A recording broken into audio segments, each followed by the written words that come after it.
빌레몬서가 뭐냐면은 로마 감옥에 있는 사도 바울이 골로새 성도인 빌레몬에게 보내는 아주 개인적인 사적인 편지입니다. 핵심 내용은 뭐냐면은 도망친 종 빌레몬의 종 오네시모를 용서하고 형제로 받아다오라고 요청하는 편지가 빌레몬서입니다. 빌레몬서가 몇 장까지 있죠? 1장. 여러분 너무 좋죠. 1장으로 된 책만 있다면 읽을만 하잖아요. 여러분 1장으로 된 책이 성경에 4권이 있습니다. 이 빌레몬서와 요한1서, 요한3서, 유다서가 있습니다. 자, 단 한 장으로 된 책이지만 이 책 안에는 너무나 놀라운 복음의 내용이 들어 있습니다. 아주 깊은 복음의 핵심이 들어있는 너무나 소중한 책입니다. 18세기, 19세기에 서구 기독교인들이 노예 해방 운동을 일으킬 때 가장 많이 인용하였던 성경책이 뭘까요? 빌레몬서입니다. 그리고 에브라함 링컨이 19세기 때 미국의 노예 해방 운동을 일으킬 때에도 가장 아브라함 링컨에게 영향을 끼쳤던 책이 빌레몬서와 엉클 톰스 캐빈, 톰 아저씨의 오두막, 이 두 책이었다고 합니다. 자, 그러니까 이 빌레몬서가 아주 짧은 책이지만은 이 책에서 노예 제도의 폐지를 직접 언급하고 있지는 않지만은 노예 해방 운동에 굉장히 중요한 사상적 기반을 제공한 성경책으로 알려져 있습니다. 자, 이 빌레몬서를 읽기 전에 여러분 스토리를 아시면 너무 쉬운 책이에요. 그래서 오늘 잠깐 스토리를 좀 말씀을 드리겠습니다. 자, 골로새 교회 안에 빌레몬이라는 성도가 있었습니다. 그 성도가 상당히 좀 부유한 집이고 자기 집을 내주어서 골로새 교회로 사용되었던 자입니다. 그런데 그 빌레몬의 종이 오네시모라는 종이 있는데 이 오네시모가 주인의 돈을 훔쳐가지고 도망을 친 겁니다. 도망을 치다가 어디까지 도망치게 되었는가? 골로새에서 1800km 떨어진 로마까지 도망을 치게 된 겁니다. 왜 로마로 도망쳤을까? 그 당시 로마의 인구가 80에서 100만입니다. 어마어마한 대도시예요. 지금도 80에서 100만 정도면 수원시나 창원시 정도의 규모이기 때문에 여기 가서 노예들이 도망친 노예들이 숨기에는 가장 적당한 곳이었기 때문이 아니었을까라는 추측을 할 수가 있습니다. 그런데 이 오네시모가 로마로 가서 바울을 만나게 된 겁니다. 바울을 만나서 복음을 듣고 완전히 새 사람이 되었다는 것입니다. 여러분 참 신기하죠. 그 넓은 로마에서 어떻게 바울을 오네시모가 만나게 되었을까? 그래서 많은 사람들이 이 오네시모가 죄버릇 못 버려가지고 로마에서도 죄를 범하다가 감옥에 갇혔는데 그 감옥에서 바울을 만나지 않았을까라는 추측을 대부분의 학자들이 합니다. 왜? 성경에는 나와 있지 않기 때문이죠. 근데 여러분 하나님의 자녀 가운데 일어나는 사건 중에 우연은 없습니다. 그러니까 사도 바울과 오네시모가 우연히 만났다 이런 가설은 있을 수가 없습니다.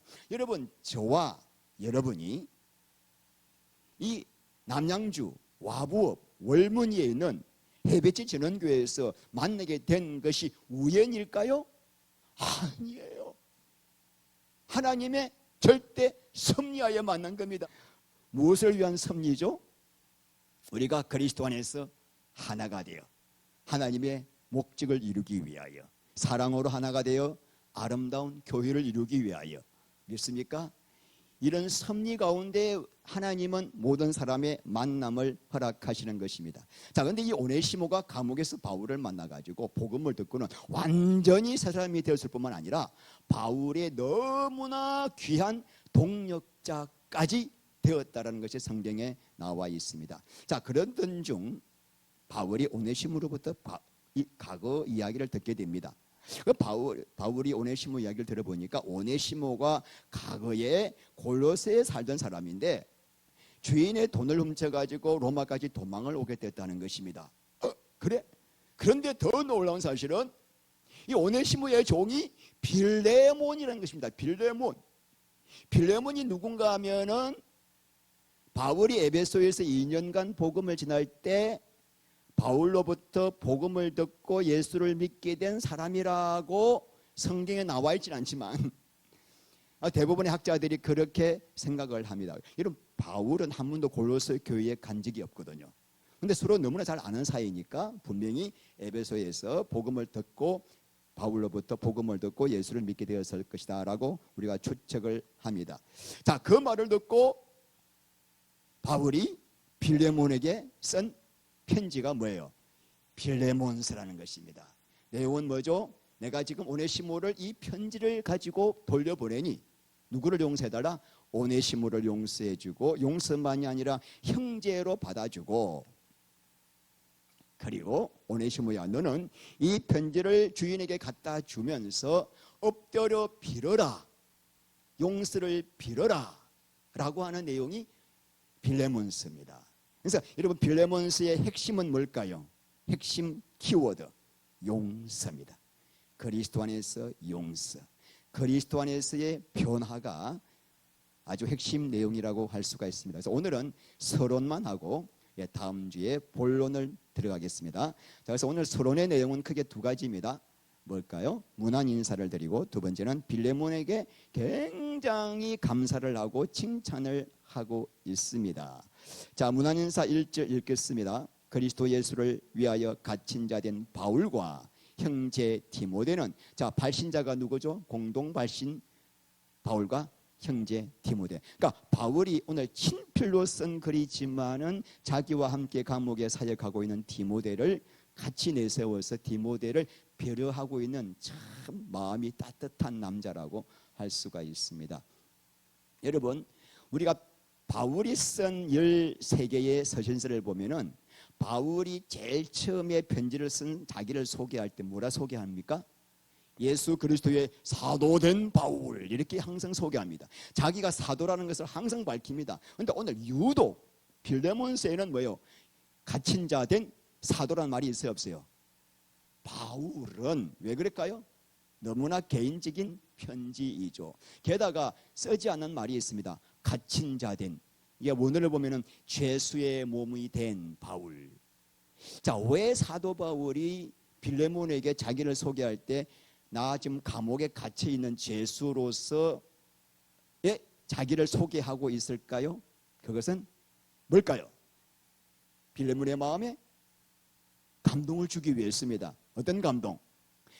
빌레몬 성도요, 나는 평생 예수를 위하여 복음을 전거했고 지금은 예수님 때문에 감옥에 갇혀서 이 늙은 내가 이렇게 고난을 겪고 있는데 너가 오네시모를 용서해 주는 것 정도는 아무것도 아니다라고 하는 뉘앙스를 깔고 있는 거예요.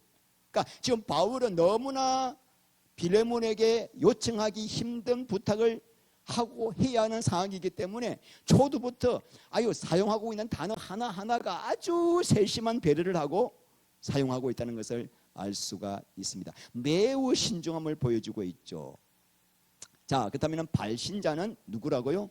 바울과 디모데입니다. 수신자가 누굴까요? 읽겠습니다. 우리의 사랑을 받는 자요 동력자인 빌레몬과 자매 아베아와, 크게 읽읍시다. 우리와 함께 병사된 아키포와 내 집에 있는 교회에 편지하노니. 그러니까 수신인이 네 사람이라고 할 수 있죠. 네 분을 볼 수가 있습니다. 자, 첫 번째 주요 수신자가 누구죠? 빌레몬입니다. 그런데 빌레몬을 어떻게 부르고 있습니까? 사랑을 받는 자요 동력자인 빌레몬. 이 빌레몬이란 뜻이 뭐냐면 애정으로, 사랑으로 충만한 사람, 이런 뜻이에요. 그러니까 그 이름에 걸맞게 지금 빌레몬은 누구의 사랑받고 있습니까? 바울과 디모데의 사랑을 받고 있고, 지금 바울이 이 빌레몬을 뭐라고 부르고 있습니까? 동력자라고 부르고 있습니다. 왜 동력자라고 부르고 있을까? 빌레몬의 집을 내주어 골로새 교회로 사용하도록 골로새 교회를 세워주게 했으며, 이 빌레몬이 너무나 사랑에 많은 사람입니다. 그러니까 성도들을 계속 여러 가지로 물질로 사랑으로 섬겼기 때문에 지금 빌레몬을 자기의 동력자라고 부르고 있습니다. 자, 두 번째 수신자는 누구죠? 아비야. 아비야를 대부분의 학자들은 이 빌레몬의 아내라고 보고 있습니다. 자, 세 번째는 누구죠? 우리와 함께 병사된 아키포는 빌레몬의 아들이라고 보고 있습니다. 여러분 아키포 기억나시나요? 지난주에 우리 아키포 한 거 기억나시나요? 자, 읽겠습니다. 골로새 4장 17절 아키포에게 이르기를 주 안에서 받은 직분을 삼가 이루라거라. 이게 지금 바울이 골로새 교회에게 준 편지죠. 왜 이런 말을 했습니까? 에바브라가 골로새 교회를 떠날 때 자기 후임자로 누굴 세웠어요? 네? 아키포를 세웠기 때문이죠. 그러니까 골로새 성도의 가장 주축인 멤버가 빌레몬이고 그 빌레몬의 아들을 골로새 교회의 담임으로 세워놓고 떠났다는 것이죠. 자, 세 번째, 그래 네 번째는 누구죠? 수신자가 내 집에 있는 교회입니다. 자, 그러므로 이 골로새 교회는 누구 집을 쓰고 있습니까? 빌레몬의 집을 쓰고 있는 것이죠. 그래서 그 성도들에게 내가 지금 안부를 전한다는 것입니다. 자, 이제 은혜와 평강을 기원하고 있습니다. 3절 시작. 하나님 우리 아버지와 주 예수 그리스도로부터 은혜와 평강이 너희에게 있을지어다. 여러분에게 은혜와 평강이 있기를 축원합니다. 여러분 은혜가 뭐죠? 자, 읽겠습니다. 자격 없는 자에게 하나님께서 무조건 베풀어 주시는 하나님의 호의, 하나님의 복입니다. 여러분 하나님이 베풀어 주신 최고의 은혜 중에 은혜가 무엇입니까? 죄로 말미암아 영원히 지옥 형벌을 받아야 할 이 죄인을 위하여 예수님이 십자가에서 피 흘려 죽으시고 그 피값으로 나의 모든 죄를 용서해 주시고 그 예수님을 나의 생명의 주님으로 믿고 영접하는 자마다 구원을 주시는 이 축복, 할렐루야. 나 같은 죄인을 살려주신 이 은혜, 감당할 길이 없는 은혜, 가장 큰 은혜는 나를 구원하신 은혜가 가장 큰 은혜입니다. 여러분 하나님께서 그렇다면 왜 이런 은혜를 베푸셨죠? 왜 불교 앞 부처 앞에 가가지고 그렇게 불도를 닦던 나를, 죄로 꽉 차 있던 나를 왜 건져셔서 이 은혜를 베푸셨죠? 이유가 뭐죠? 지난주 우리가 나눴던 말씀 너무나 중요합니다. 고린도후서 5장 14절 집에 가서 꼭 암송하시기 바랍니다. 그리스도의 사랑이 우리를 강건하시는도다. 우리가 생각하건대 한 사람 예수님이 모든 사람을 대신하여 죽었은즉 모든 사람이 뭐예요? 그 다음에 죽은 것이라.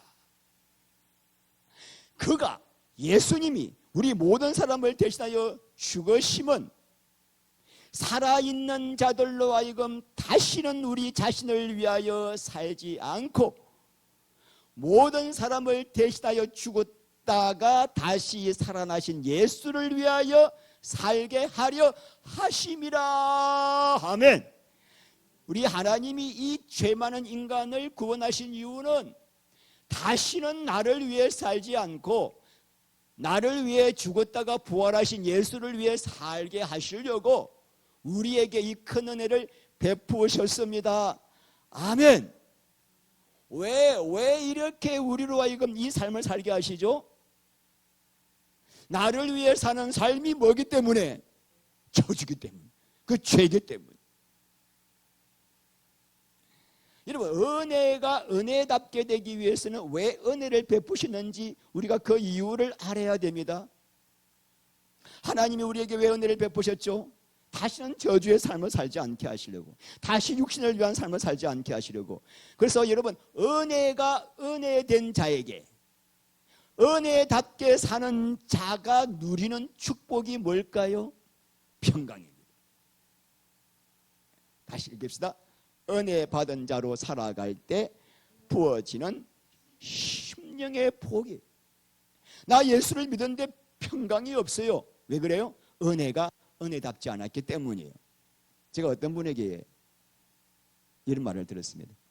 이분도 굉장히 그 콩팥이 신장이 안 좋은 분인데 어떤 남자 40대 남자가 신장이 완전히 망가져 가지고 이제 거의 뭐 합병증으로 너무 고통받고 있는 거예요. 그런데 그 아버지가 콩팥을 하나 내준 거예요. 그런데 내주고 난 다음에 이 아버지는 콩팥을 하나 떼주는 게 여러분 그 쉽지가 않대요. 너무너무 어렵대요. 이게 회복이 안 돼가지고 막 거의 죽을 상황이에요. 그런데 콩팥을 이식받은 아들이 또 술 마시고 방탕하게 살다가 그 콩팥까지 망가져버린 거예요. 또 죽을 상황이 된 거예요. 여러분, 이건 뭐죠? 아버지가 베푸신 은혜가 은혜답지 않은 거예요. 아버지가 생명같이 귀한 콩팥을 주었더라면은 이 콩팥을 가지고 인간답게 살고 복되게 살아야 되는데 또 옛날의 삶으로 돌아가면서 그 아버지의 은혜가 은혜답지 못하게 된 거예요. 하나님이 아들 예수를 십자가에 못 박게 하심으로 우리를 이 죄와 저주에서 건져서 구원받게 하셨다는 것은 뭐냐? 은혜 중에 은혜인데 이 은혜를 왜 주셨는가를 모르면은 그 사람은 예수를 믿어도 은혜 가운데 살 수가 없고 평강을 못 누리는 거예요. 다시는 살아있는 자들로 하여금 자기를 위해 살지 않고 우리 모든 사람을 대신하여 죽으시고 다시 살아나신 예수를 위하여 살게 하시려고 은혜를 베푸셨다는 겁니다. 할렐루야. 은혜가 은혜답게 될 때, 은혜 받은 자로 살아갈 때 부어지는 심령의 복이 뭐다? 평강, 에이레네. 그래서 고린도후서 6장 1절 말씀에 하나님의 은혜를 헛되이 받지 말라. 그러니까 하나님의 은혜를 헛되이 받는 게 뭘까요? 나 예수를 믿어, 나 구원받았다라고 하면서 사는 모습은 여전히 육신의 모습으로 육신만을 위해 살아가는 그 사람이 뭐죠? 은혜를 헛되이 받은 자죠. 너무나 오늘 중요한 말씀을 전하고 있습니다. 은혜를 헛되이 받은 자, 골치 아픈 거예요. 평강을 못 누리니까. 여러분, 구원받은 자가 죽었다 깨어나도 포기해서는 안 될 복이 이 에이레네, 평강의 복이에요. 그 사도 바울이 모든 서신서 맨 앞에 선포되는 말이 은혜와 평강이 너희 모든 무리에게 있을지어다. 계속 기원하고 있습니다. 이를 왜 기원할까? 마태복음 10장 12절 말씀 보면 예수님께서 너희들이 복음을 전하러 누구 집에 들어갈 때마다 그 집의 평안을 빌라. 너희가 빈 평안이 그 사람의 평안을 받을 만한 합당한 자이면 그 평안을 받게 될 것이요, 그 사람의 평안을 받을 만하지 못하면 그 빈 평안이 너희에게 올 것이니 어디든지 누구든지 만나는 사람마다 뭐해라? 평안을 빌라 그랬어요. 하나님께서는 믿는 자들이 평안과 은혜를 기원할 때 그 기원, 그 기도를 통하여 모든 사람들이 평안과 은혜를 누리기를 원하시는 거죠. 그러니까 여러분들이 이제는 누구를 만날 때마다 평안과 은혜가 있을지어다. 제가 여러분 카톡 앞에 샬롬, 이게 무슨 뜻이죠? 여러분에게 평강이 있을지어다 이 말이에요. 하나님이 우리를 창조하신 다음에 창세기 2장에 안식에 들어갔어요. 그러니까 하나님의 평강과 함께 안식을 누리는 자가 되었는데 어떻게 하다가 우리가 이 안식을 잃어버리고 염려, 근심, 불안, 걱정, 두려움 속에 살게 되었나요? 선악과 먹었기 때문이죠. 선악과를 먹었다는 말은 뭐죠? 이제 내 목적을 위해 살겠다라는 저주의 인생을 살게 되었기 때문이죠. 자, 그러므로 예수를 믿음으로 삶의 목적이 바뀐 자에게는 이제부터 뭐죠? 다시 평강이 흘러들어오기 시작하는 거예요. 은혜가 은혜답게 된 자에게는 뭐가 들어와요? 평강이 흘러들어와요. 그래서 히브리서 4장 10절 말씀에 하나님의 안식에 들어간 자는 하나님이 자기 일을 쉬심과 같이 그도 자기의 일을 쉬느니라. 그러니까 내 목적이 끝나게 되면 그때부터 갑자기 뭐가 임하게 돼요? 평강이 임하게 돼요.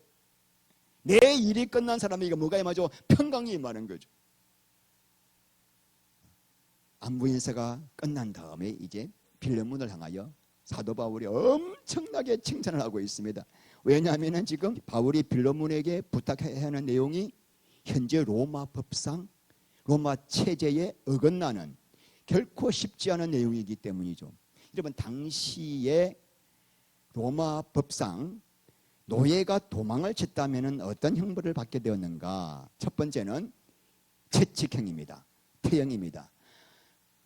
등을 벗겨놓고는 가죽 채찍으로 살까지 찢어지도록 때려 패는 거예요. 누구 앞에? 공개적으로. 그래서 다른 노예들에게 공포심을 심어주는 거죠. 너희들도 도망가면 이 꼴 된다. 다시는 도망가지 못하도록 채찍행을 때렸습니다. 두 번째는 강제 노역행입니다. 광산이나 채식장 같은 극도로 열악한 환경에서 강제 노동을 하게 하는 벌을 받았습니다. 그러니까 대부분의 노예가 이 벌을 받다가 죽었다고 합니다. 너무너무 힘들었어. 그리고 세 번째는 얼굴에 낙인을 찍습니다. 그러니까 도망친 전과가 있는 노예라는 사실을 알리려고 이마에다가 도둑놈, 도망자 이런 낙인을 찍어가지고 그 사람은 절대로 도망을 못 가는 거죠. 도망갔다면 바로 잡혀오는 거죠. 여기 있는 사진은 옛날에 드라마 추노예에 나오는 사진입니다. 옛날에 우리나라에도 이렇게 도망친 노예 얼굴에다가 낙인을 찍었다고 합니다. 네 번째는 사형입니다. 반복적으로 도망을 치거나 또는 주인에게 아주 저항하거나 거역하는 자는 십자가형에 처하거나 사형을 취했던 것입니다. 그러니까 그 당시에 이 노예들은 거의 뭐 주인의 소유물에 불과한 동물과 같은 비참한 생활을 했습니다. 자, 그러므로 지금 오네시모는 빌레몬의 돈을 훔쳐 달아난 종이기 때문에 로마 법상 이 도망친 종을 용서하고 형제로 받아들여라는 이 말은 로마의 체계를, 사회 체계를 전복시킬 정도의 결코 쉽지 않은 요청입니다. 그래서 이 어려운 요청을 하려다 보니까 먼저 빌레몬의 마음의 문을 열어놓아야 할 필요가 있는 것이죠. 그래서 바울이 빌레몬을 엄청 칭찬하고 있습니다. 그렇다고 공치사는 아닙니다. 빌레몬이 그 정도의 믿음을 가진 자이지만 바울의 서신서를 볼 때 오늘 본만큼 어떤 성도에 대하여 이렇게 칭찬한 적은 없어요. 왜 이렇게 칭찬할까요? 그 노예에 불과한 한 영혼 오네시모를 다시 그리스도 안에서 새로운 사람으로 살리고자 하는 그 바울의 따뜻한 마음, 오네시모를 향한 그 사랑을 우리가 알 수가 있습니다. 얼마나 바울의 그 간절한 마음을 우리가 여기서 알 수가 있습니다. 자, 어떻게 칭찬하고 있는가? 먼저 1장 4절 읽겠습니다. 내가 항상 내 하나님께 감사하고 기도할 때 너를 말함은. 바울이 여러분 서신서를 여러분 쭉 읽어보시면 항상 볼 수 있는 게 있습니다. 그건 뭐죠? 바울이 쉬지 않고 성도들을 위하여 기도하고 있다는 거예요. 마치 사무엘이 내가 이스라엘 백성들의 그 영혼을 위하여 기도하는 죄를 결단코 범치 않겠다고 했던 것처럼 이 사도 바울이 늘 성도를 위해서 기도한 사람입니다. 여러분, 그런데요, 다른 성도들을 위해서 기도할 때 마음이 똑같지가 않아요. 어떤 성도를 위해 기도할 때는 막 감사가 나오고 막 기쁨이 나오고 하나님 어찌서 이런 성도가 다 있습니까? 근데 어떤 성도는 탄식이 나와요. 주여, 주여, 언제 이 영혼이 처리될까요? 언제 이 영혼이 믿음이 될까요? 여러분이 그렇다는 말이 아니고 옛날에 그렇다는 거예요. 이렇게 두 가지 마음이 나와요. 너무 안타깝고 탄식이 나오는 성도가 있고, 그런데 빌레몬은 어떤 성도인가? 기도할 때마다 빌레몬만 생각하면 그나마 감사가 터져 나오는 거예요. 하나님, 어떻게 해서 이 빌레몬 같은 성도를 골로새 교회에 보내시가지고 이렇게 모든 성도들이 복을 받게 만듭니까? 어떻게 이 성도로 하여금 이렇게 물질적으로 사랑으로 헌신해가지고 이 교회 성도들에게 이렇게 은혜를 나눠주고 있습니까? 막 이 빌레몬만 생각하면 막 감사가 터져 나왔다는 거예요. 감사하고 기도할 때마다 이 누구를 말하고 있다? 빌레몬을 말하고 있다는 것입니다. 자, 왜 이렇게 빌레몬을 위해서 기도할 때마다 감사가 터져 나오는가? 이유를 말하고 있습니다. 5절 시작. 그대가 주 예수를 굳건히 믿고 또 모든 성도들을 사랑한다는 말을 내가 듣고 있기 때문입니다. 자, 첫 번째 이유는 뭐죠? 주 예수를 굳건히 믿고 있기 때문에. 여러분 눈여겨보실 단어는 주 예수예요. 자, 지금 빌레몬은 예수님을 구원주로 믿고 있습니다만은 그것으로만 끝난 것이 아니라 뭘로 믿고 있다? 주로. 큐리오스로, 이 빌레몬의 절대 인생의 주권자로, 자기의 생명의 주님으로 믿고 있다는 것입니다. 여러분, 내 인생에 여러분 예수님이 여러분을 구원하신 구원자인 줄 믿습니까? 그것만 믿으면 안 된다 그랬죠? 뭐라고 믿어요? 주로 믿어야 돼. 주로. 내 인생의 절대 주권자, 그분의 말씀에 절대 순종할 수밖에 없는 나의 모든 것 중에 모든 것 되시는 분으로 믿어야 돼요. 근데 그렇게 믿으려면 뭐가 필요하죠? 주인이 바뀌어야 되죠. 내가 주인인데 그렇게 살 수 있습니까? 그래서 주인이 바뀌기 위해서 가장 중요한 게 뭐죠?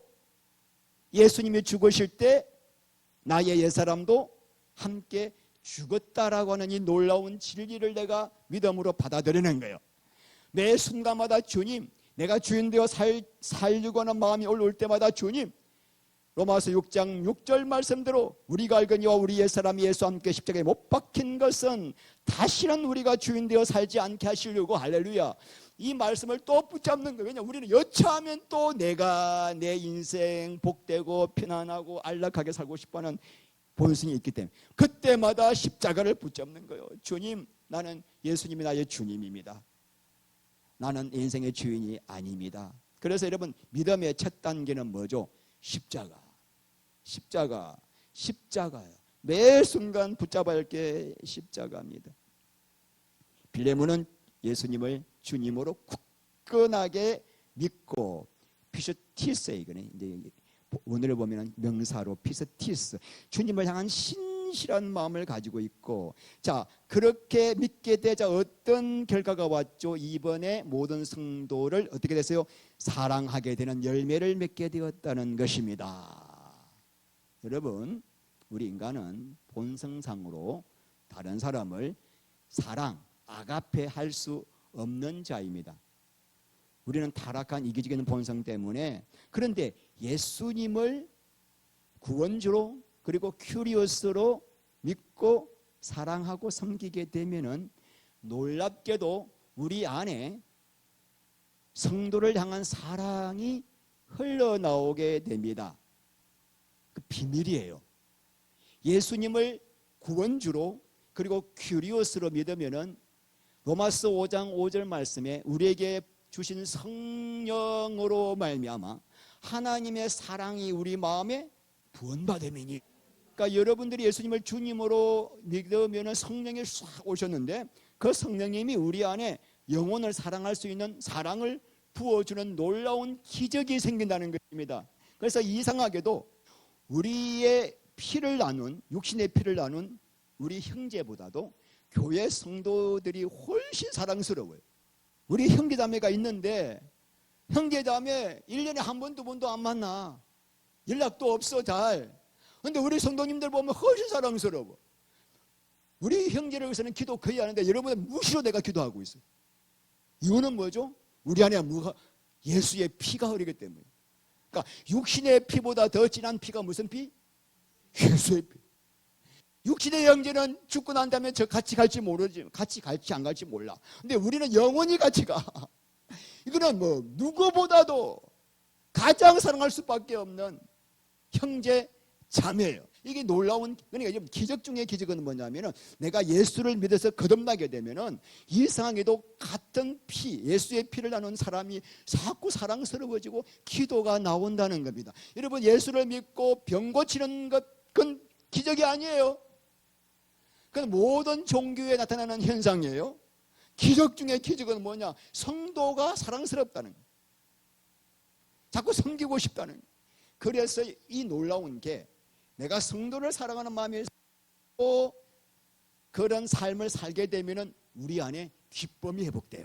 이게 참, 내 안에 기쁨이 없다. 이거는 지금 여러분 우리 안에 뭐가 있을까요? 지금 내가 성도를 향한 사랑이 식었고 성도를 향한 사랑이 흘러나오지 않기 때문이에요. 자, 여러분 봅시다. 나는 분명히 예수님을 진짜 나의 구원주로 믿고 나의 생명의 주님으로 믿었습니다. 그래서 내 안에 성령이 들어오셔서, 그래서 성도를 향한 사랑이 지금 내 안에 부어졌단 말입니다. 그런데 왜 어떤 때는 성도들을 향한 사랑이 나오지 않고 왜 사랑이 식고 덤덤하게 될까? 왜 그들을 위해서 기도가 안 나올까? 이유가 뭘까요? 이유는 딱 하나입니다. 내가 지금 언제부턴가 나도 모르게 다른 성도를 향하여 판단하고 정죄하고 있기 때문에, 우리 안에 예수를 믿고 난 다음에도 깊숙이 뿌리 깊은 악한 타락한 본성이 뭐냐? 선악과의 본성이 뭐죠? 판단, 비판, 정죄하는 거예요. 내가 가지고 있는 성경 지식 가지고 착 판단, 정죄하는 거예요. 여러분, 판단, 정죄하게 되면은 그때부터 분리가 일어납니다. 내가 누구를 판단, 정죄하면서 사랑할 수 없습니다. 아내를 내가 판단, 정죄하면서 사랑할 수 없습니다. 우리 왜 하나님께서 그렇게 선악과를 먹지 말라고 했는가? 너희들이 선악과를 먹으면 그때부터 하나님도 판단하게 되고 너 사랑하는 하와도 판단하게 된다. 판단하면은 사랑으로 하나 될 수 없고 지식이 들어오기 때문에 절대로 사랑으로 연합이 되지 않기 때문에 그렇게 선악과를 먹지 말라고 한 것입니다.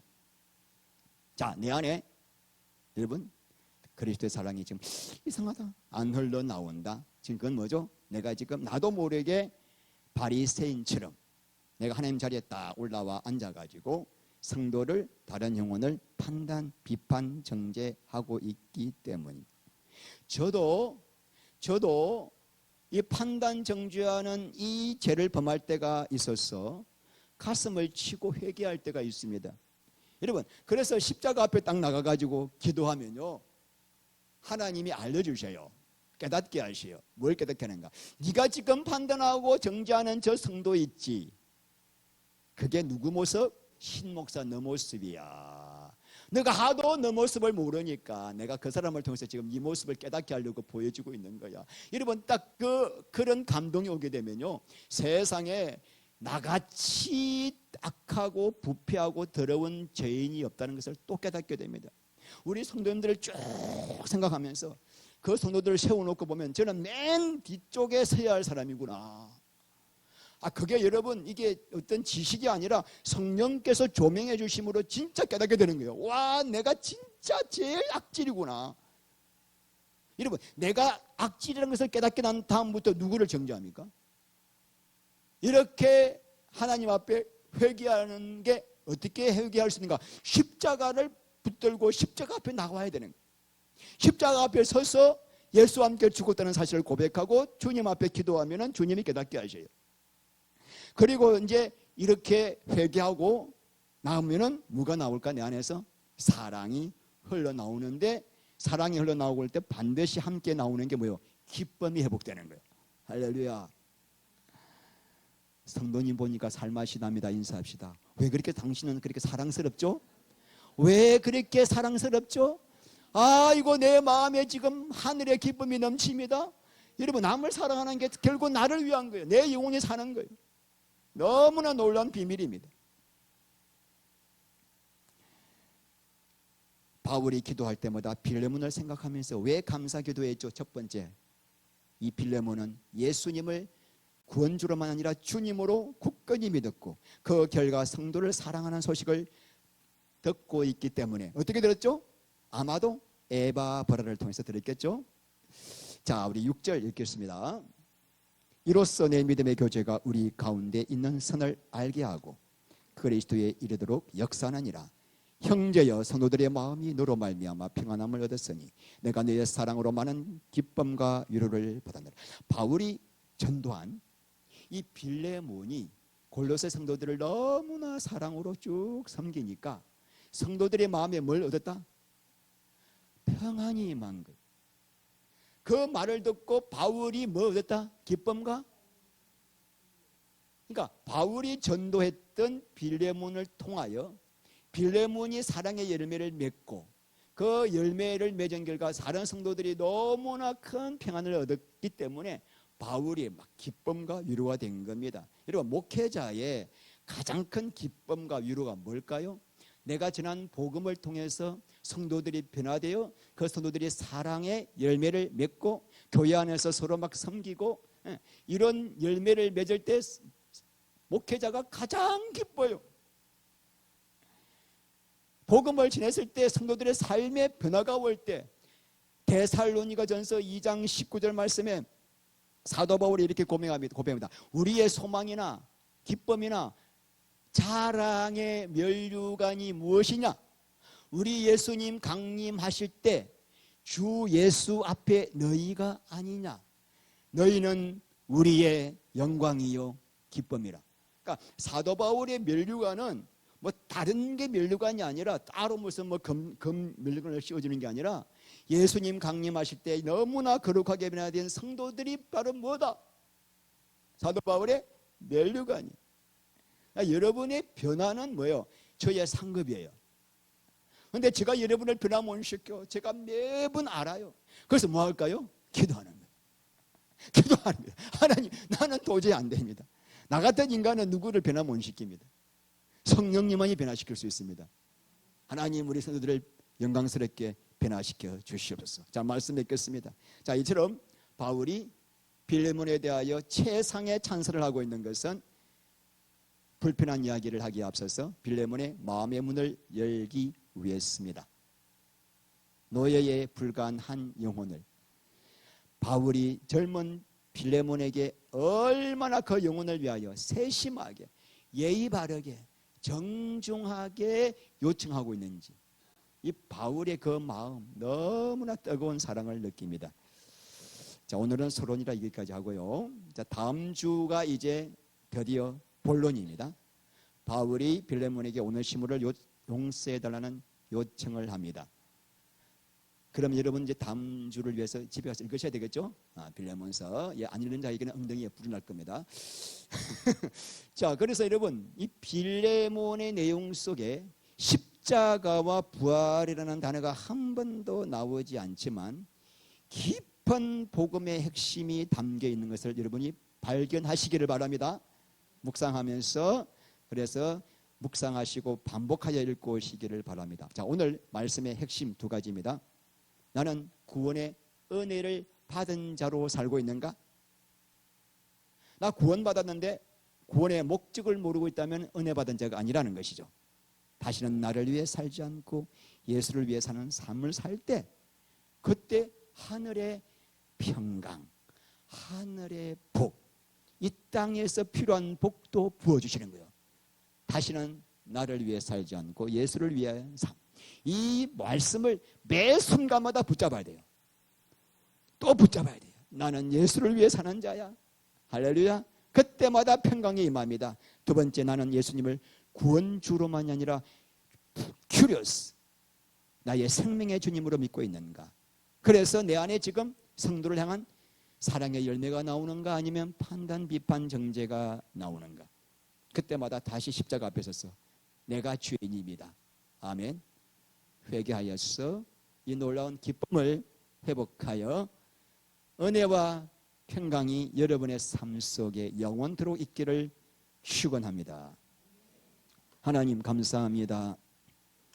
빌레몬서를 통하여 사도 바울이 얼마나 깊은 사랑을 가진 자인지, 얼마나 오네시모를 향한 뜨거운 사랑과 긍휼을 가진 자인지 다시 알게 하신 하나님, 이것이 바로 하나님이 우리를 향한 마음입니다. 우리 오네시모 빌레몬서를 통하여서 더 깊이 복음을 깨닫게 하시고 은혜 가운데 평강 가운데 하나님의 복을 누리게 하여 주시옵소서. 예수 그리스도 이름으로 기도합니다. 아멘.